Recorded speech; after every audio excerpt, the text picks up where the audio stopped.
Doctor Who and CGI has been something that's evolved over time. We've had some really questionable, and then we've had some absolutely stunning CGI. But what does the next era of Doctor Who have in store for us? Let's get into it.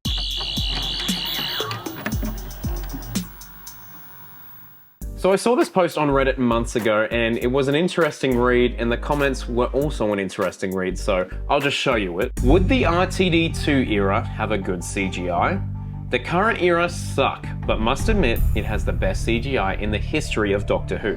Would the RTD2 era have good CGI too? I don't think the Chibnall era sucked, it definitely had its flaws, but go off King. But I think it's a really interesting point of discussion, so we're gonna talk about it here today on the Crispy Pro channel. Hello, I'm Crispy, welcome back, and please, if you want weekly Doctor Who videos, subscribe, it's not that hard, it's right there. It's right there somewhere, I'm sure. And please like the video, it does help the algorithm, thank you. So as this Reddit user has pointed out, you know, the Chibnall era may not be the best thing in the world, it definitely has its flaws, but one thing that I constantly see that this era got compliments for was its CGI, its visual effects, and they were absolutely stunning. It was some of the best in the show's history, absolutely. A large amount of these VFX shots were done by someone on YouTube who goes by the name of John Smith. You may have actually seen some of their work on YouTube. Back in the day in 2013, they released the fake 50th trailer, which is how I knew of them. I was absolutely convinced that that trailer was real, that's how good it was. And their most popular video is the Wholock video where Sherlock Holmes meets the Doctor and they go inside the TARDIS, and it's, you know, repurposing a lot of footage from both Sherlock and Doctor Who, and it's magic. It's beautiful. So he was actually hired at the end of 2017, and you can see a lot of the shots in Twice Upon a Time are very reminiscent of some of the shots that we see later on. You know, it's got that John Smith visual flair. And by visual flair, I mean some of the best visual shots in Doctor Who, like this one, and this one, and this one. I was actually fortunate enough to talk to John Smith himself, and they were absolutely lovely, but the first thing they said back to me was like, oh yeah, of course I know of Crispy Pro. I'm like, what is this? The person that's done the visual effects on Doctor Who for like the past 5 years or whatever knows of the channel. So, you know, in the same year I had John Smith and Jamie Magnus Stone know what this channel is, so I gotta be careful what I say. But to John Smith's credit, I think their work was absolutely incredible. They have a show reel out right now on their channel of a lot of their visual effects work they did for the Jodie era. And my goodness, it is a fascinating watch. And some of the shots in there, I didn't know were CGI in the show, that's how good they are. But in regards to the CGI improving in the show, I mean, it'd be hard to top John Smith. I don't know if John Smith's staying on for the new era, I didn't ask at the time, but they did release that show reel of their work, so maybe that's a lovely bookend to their time on Doctor Who, I don't know.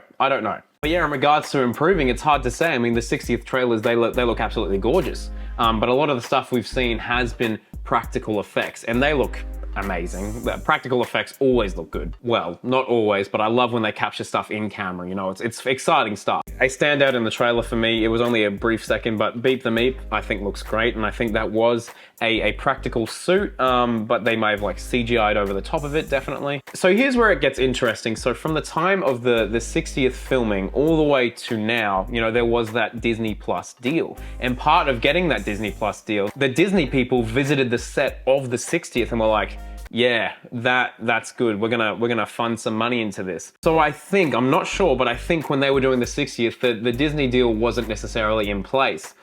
So the CGI, you know, was being done by people other than Disney or didn't have that Disney funding. So in a roundabout way, what I'm trying to say is we might not know if the CGI has improved like vastly until maybe Shooty's first episode, when, you know, you've got the Disney deal in place, the additional funding, and, you know, potentially new CGI artists. But anyway, let's have a look at the comments on the original Reddit post, and of course, leave your thoughts in the comments below. Nah, they're gonna go back to the 2005 era CGI as a reboot of the golden age. Exactly, some of that CGI from 2005 was just, delicious.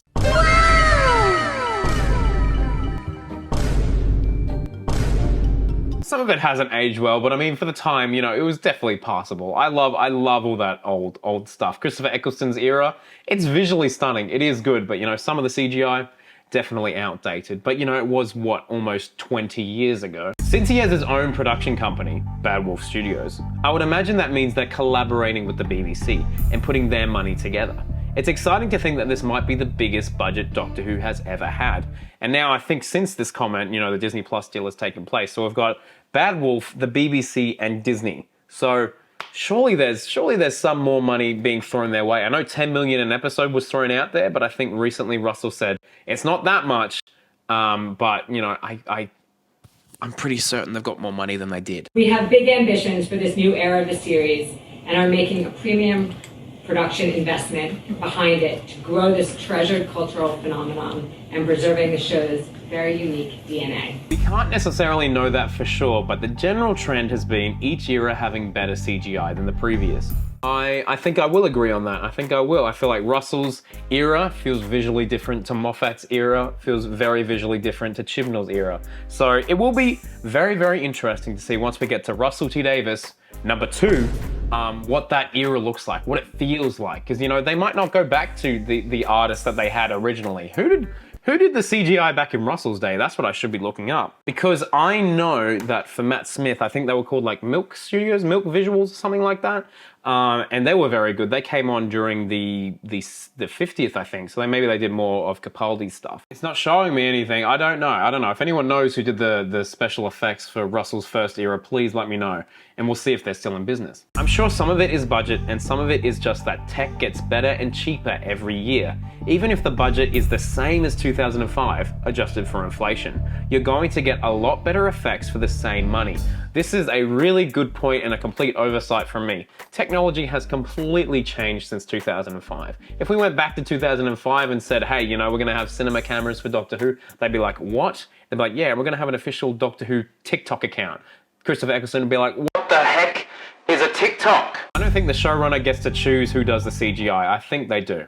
Or they definitely have a say in it, surely. It's their show. I remember a few years ago, Davies mentioned he left Doctor Who too early when he saw the shift in quality. He's returning to do his DWCU, the Doctor Who Cinematic Universe. Yeah, look, I feel like Russell continued to watch the show throughout, Moffat and Chibnall's era, and he would have been like, damn, I wish I had that level of visual effects from my era. And now your wish can come true, Russell. Congratulations, mate. Woohoo! But hey, let me know in the comments below, do you think Doctor Who CGI is going to get better, stay the same, or get worse? So please do that down below, and thank you very much for watching. I've been Crispy Pro. Please like this video, please subscribe if you've not already, and I'll see you in the next one. Halsey!